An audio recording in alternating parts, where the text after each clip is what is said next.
And then if I press this button here, I think we are live. Good evening, everybody. Thank you very much for joining us. And let us know with these live streams if you can hear us and see us okay. And welcome to an exclusive interview with the designer, Mr. Phil Pettifer, of the new Mageknight expansion. Thank you very much, Phil, for joining me tonight. Hello, it's a pleasure. Thanks. And yeah, hopefully everybody can hear and see us okay. So, a few things before we start. First of all, this is an exclusive reveal. WizKids are a big American publisher, and because they're American, they have to do everything by the book.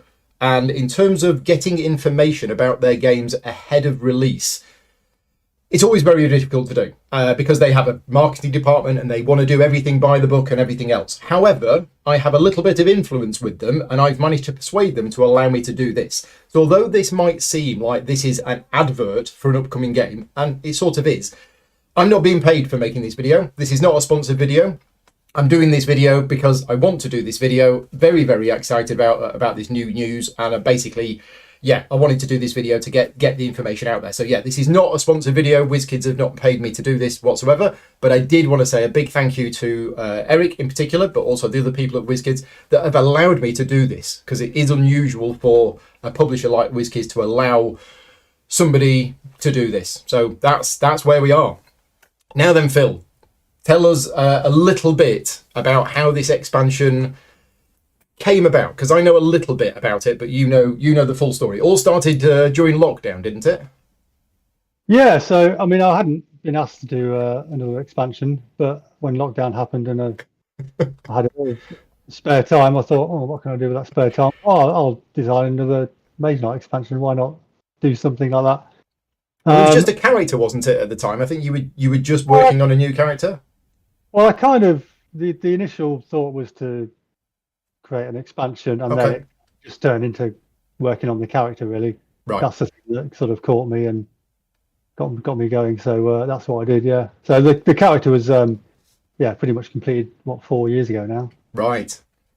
But then I had lots of ideas at the time for an expansion, which has been sort of going around in my head. And then last year, WizKids got in touch with me and said, "Do you want to do another expansion?" I said, "Well, yeah, I've got lots of ideas." Well, you've kind of already done it.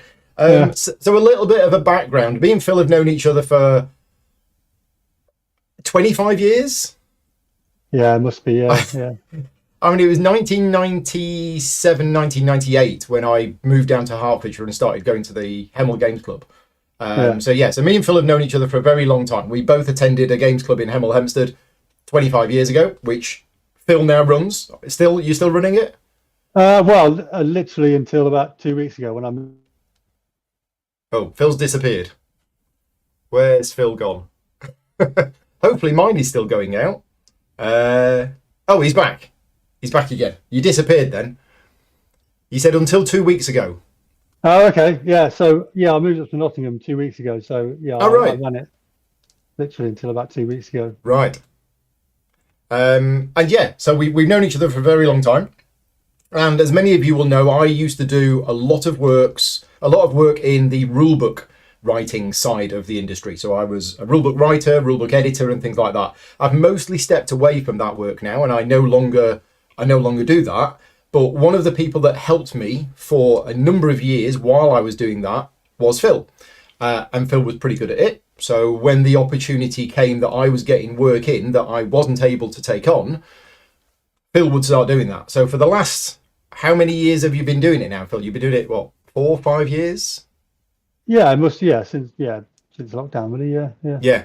And because of that, and you might think, well, what's that got to do with this? Well, because of that, WizKids, because they do a number of board games, they have a requirement for a rulebook editor. And because I wasn't doing that rulebook editing anymore, I suggested Phil. So Phil has actually done some editing on some WizKids rulebooks. So there was already a sort of working relationship there.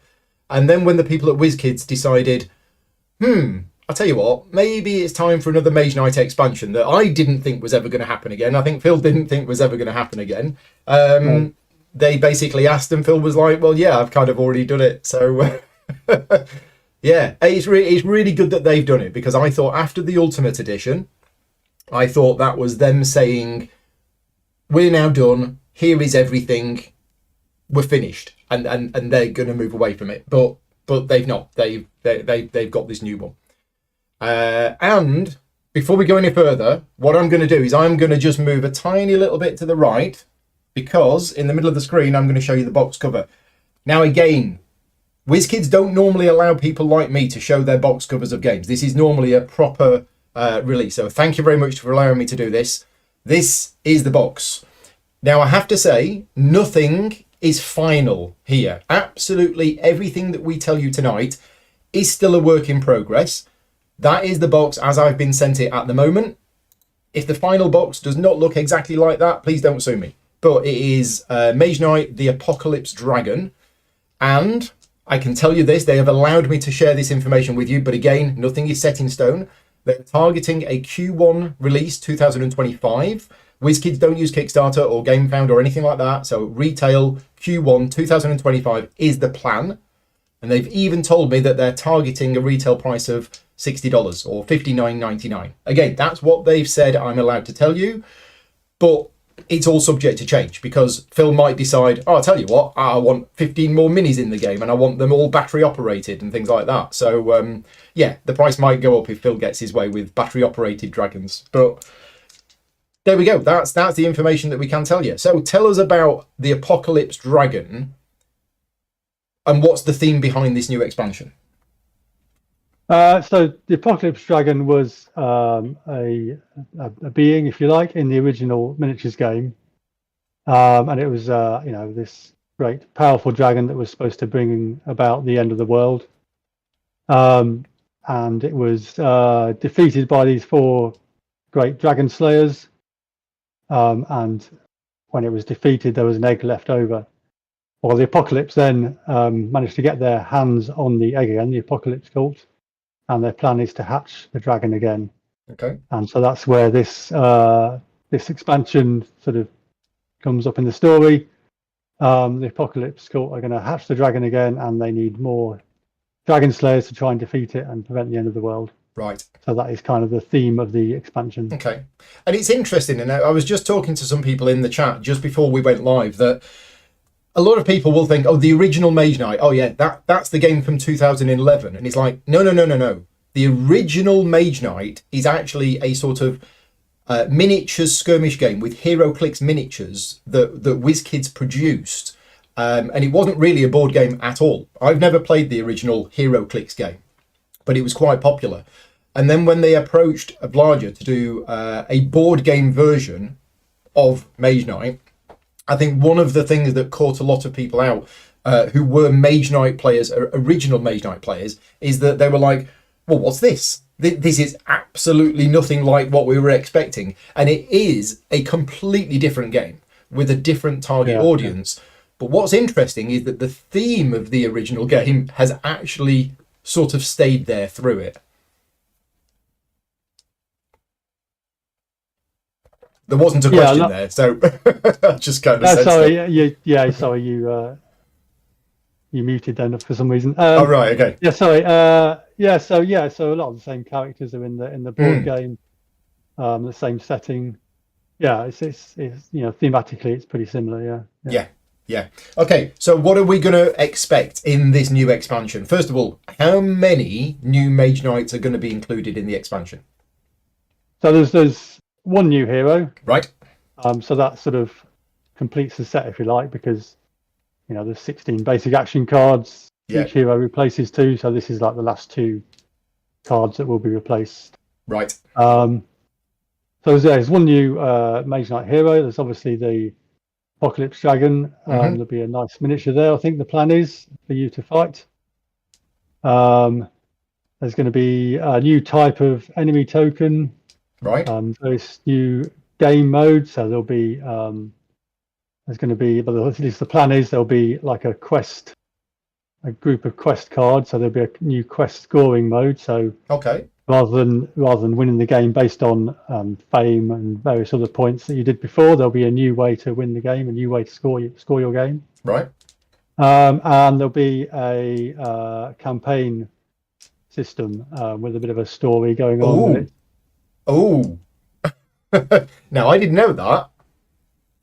That's big news, because campaign games have become rather popular over the last 10 years, and every time you talk about Mage Knight to people, people are saying, oh, when's the campaign? When's there going to be a campaign mode for Mage Knight?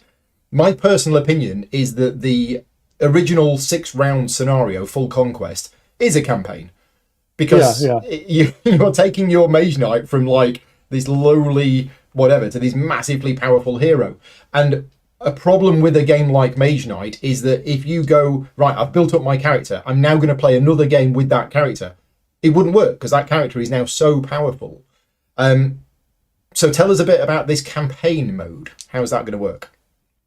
Well, there's two thoughts at the moment. You can either do it with like separate games, if you like. So you play one scenario, and then those Mage Knights have done their thing, and then you play another scenario, possibly with different Mage Knights. Different one, right? Okay. But there's also, I mean, maybe I won't go into this too much, but there's also a thematic way of doing it, right? Where you can play the same Mage Knight again and again, and there's a certain amount of reset, but thematically it will work. Okay. And again, all of what we're saying today is not finalized. It's all still work in progress. And I've been having my own ideas for a campaign mode as well. So we'll have to catch up afterwards. And see about that. I'm just looking at the list of other things that we are allowed to say, which Eric sent me, so that we don't accidentally say too much. Because I have to say, both me and Phil are under NDA. So this isn't a Q&A where you are going to be able to ask anything and we can tell you everything, because we have both got signed NDAs with WizKids. And as I say, we're very lucky to be able to do this video. We just need to be very, very careful about what we can say and what we can't say. So we can talk about the new character. And we can say what makes her different, stroke fun. There you go. So the new character. Can you tell us what the new character is called? So the new character is called Coral, right? Which was, again, a character from the original miniatures game. And is that her on the front cover of the box? Yep, that's her heroically walking towards the Apocalypse Dragon. And what makes her different, stroke fun? Right, well, so the sort of the main empire in Mage Knight is the Atlantean Empire. And so when you conquer a keep, or when you conquer a mage tower or a city, it's going to be an Atlantean keep or an Atlantean mage tower, Atlantean city. But we've not had an Atlantean hero yet, so she is from the Atlantean Empire. She is a Zandressen, which are the sort of seafaring part of the Atlantean Empire. So she has various abilities to do with that. But unlike, she's kind of like, I guess you would say she's maybe a low magic hero, in that she doesn't rely on powerful magical effects. She's not like Goldix, where she can, fly or conjure crystals out of nowhere. But she relies on her wits and her charisma and her leadership and her quick thinking. So I think she's probably more relatable in some ways than someone who has these amazing magical powers. Okay. The new enemies. We can talk a little bit about the dragon and the new enemies, because you said that there's a new type of enemy, so a different coloured back on the tile. No, so this is, well, yes and no. So okay. So this is a larger token where you place the existing enemies on, and they will modify them in some ways. Oh right, okay. And so they are possessed enemies. So they are enemies that have been possessed by some spirit and changed in some way. Right. Okay. And this dragon then? Yeah, so the dragon, so this is, as you can see from the picture, it's a massive 5-headed dragon. Yep. So effectively it will be like fighting 5 different enemies in one go. Right. Each with their own, obviously, horrible abilities. 4 of the heads are associated with like the 4 horsemen of the apocalypse. So, you war and death and famine and whatever the other one is. Yeah. And then there's a head which is like the one in the center there, which is in control of the others. So you've got these 5 thematic heads that you're going to have to battle when you fight the Apocalypse Dragon. Okay. Now, in terms of scenarios, let's leave aside this campaign for now. How many different playable scenarios are going to come with it, or how many have you got that you've worked on? So I've got ideas for about 7 or 8. Wow. Okay. Quite a lot. Yeah, because there are other parts of the expansion which I've not mentioned yet. Right.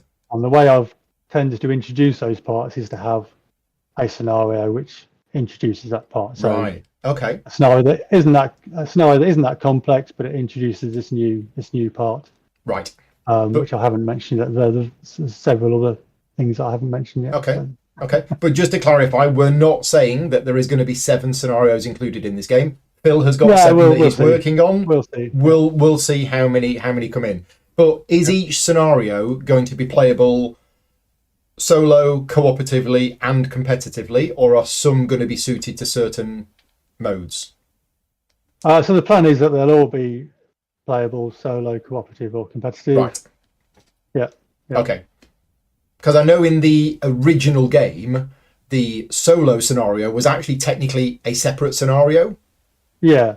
But what you're saying is that each of the scenarios is going to have 3 modes of play depending on the player count. Great.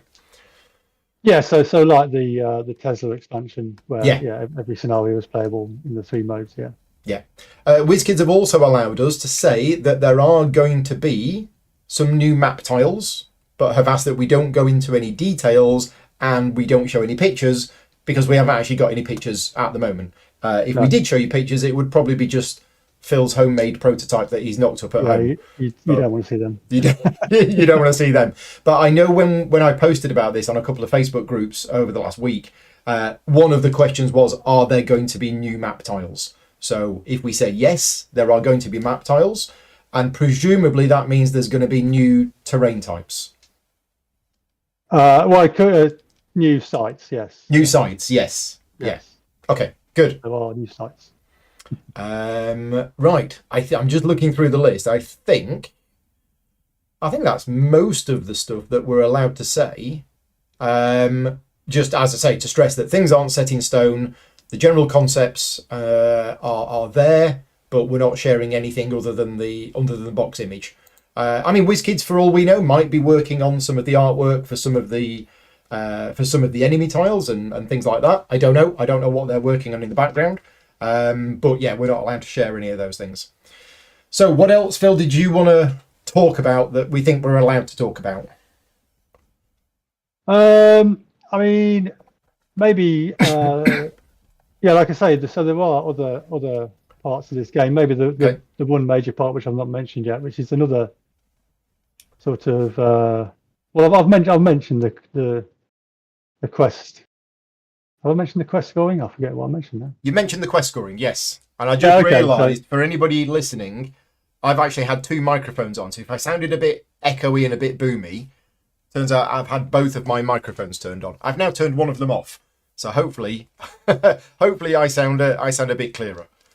So yeah, you did mention the quest scoring. You said it was going to be an alternative way to score your game rather than just counting your fame. Yeah, so there'll be a bunch of quest cards which you can, as you're playing any particular scenario, you can be also completing these quests. Right. So yeah, that's worth mentioning. Yeah. Okay. A couple of questions that we've had in the chat, and because we've got a lot of people watching, there's no way I'm going to be able to answer all of the questions. Somebody has asked about the size of the box. I don't know. I mean, we can guess at the size of the box based on the size of the logo in the bottom right. So, yeah.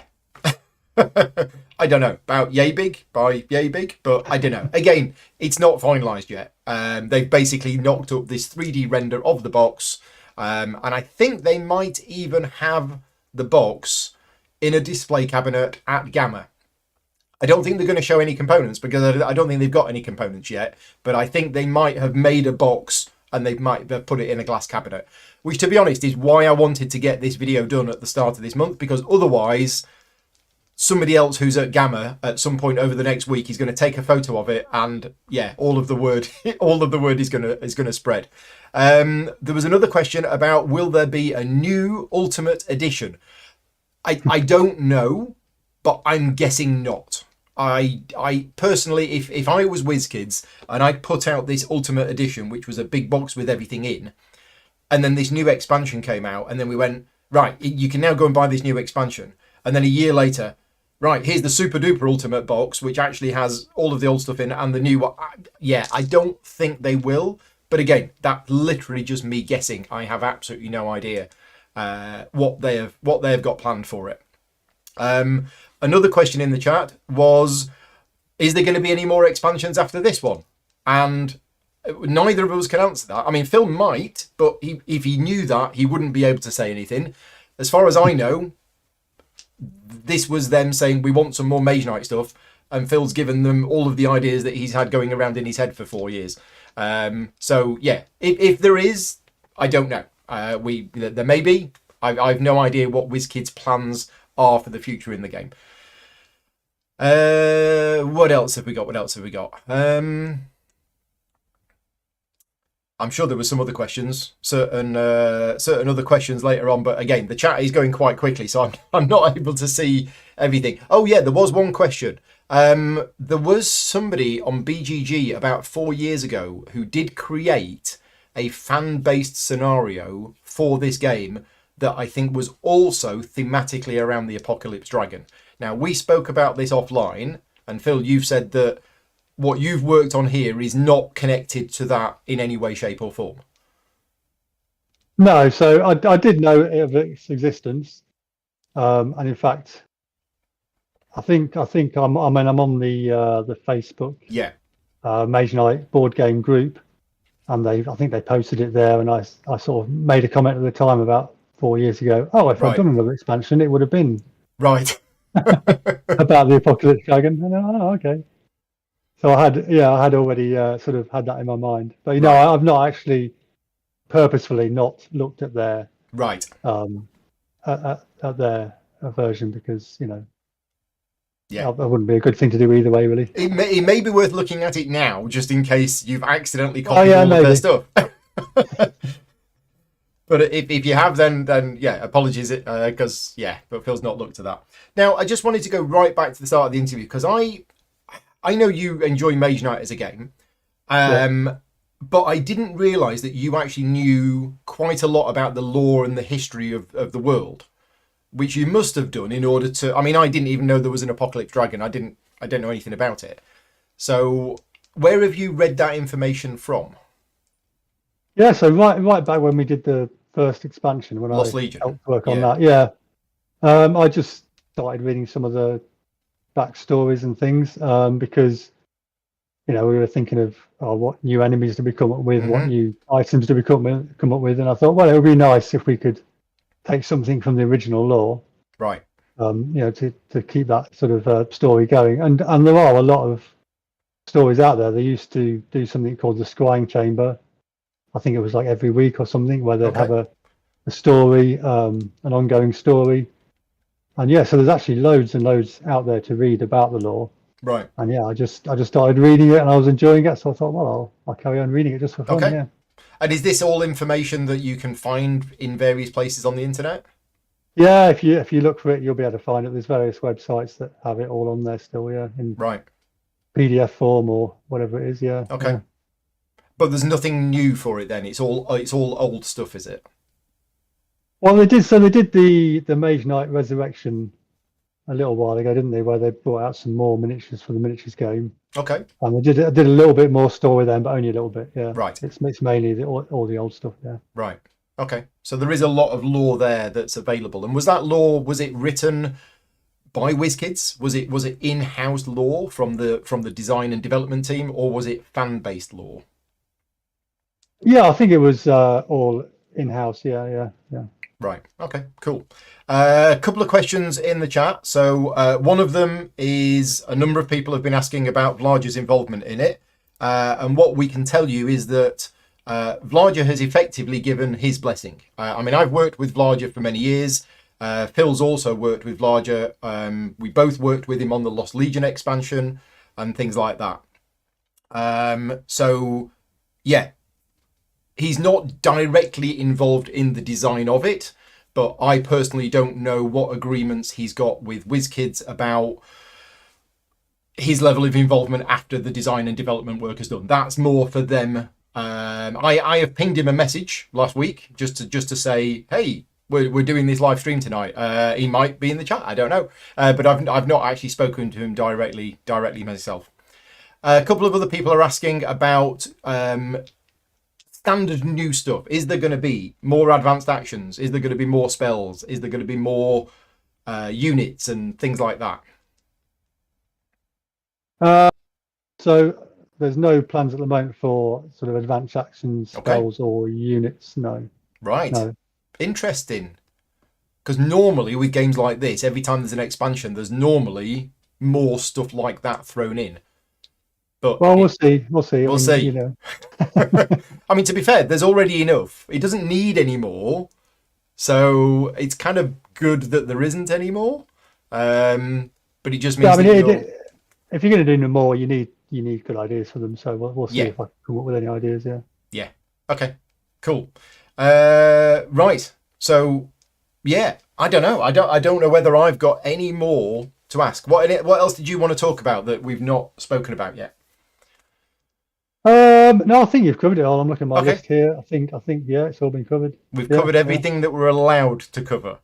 Yeah. But you're working on this. The current state of it is it is in playtest at the moment. And certain parts are in playtest, certain parts are still under development. Yeah. Right. Is there any part of it which is actually 100% finished, or is it all still being playtested? I mean, I would say the character is most likely 100% finished. Okay. Yeah, the new hero. Yeah. Because that's the one that you've worked on the most during lockdown, and you'd already done loads and loads of testing for that anyway. Yeah, it's changed very little in the past sort of 3 years. Right. Okay. So it's all of the other stuff. And now you, in terms of playtesting, we've actually had a couple of people that have contacted us recently who were involved in some of the playtesting for the previous expansions, which was really nice to hear from them. So thank you very much to those people that have reached out to me, because when we were working on certainly Krang and certainly Shades of Tesla, we had a small group of people dotted around the world that were helping playtest these scenarios and provide us feedback. And a couple of them have reached out to me directly in the last week and said, hey, if you need some playtesters, then let me know. So I've passed their information on to Phil.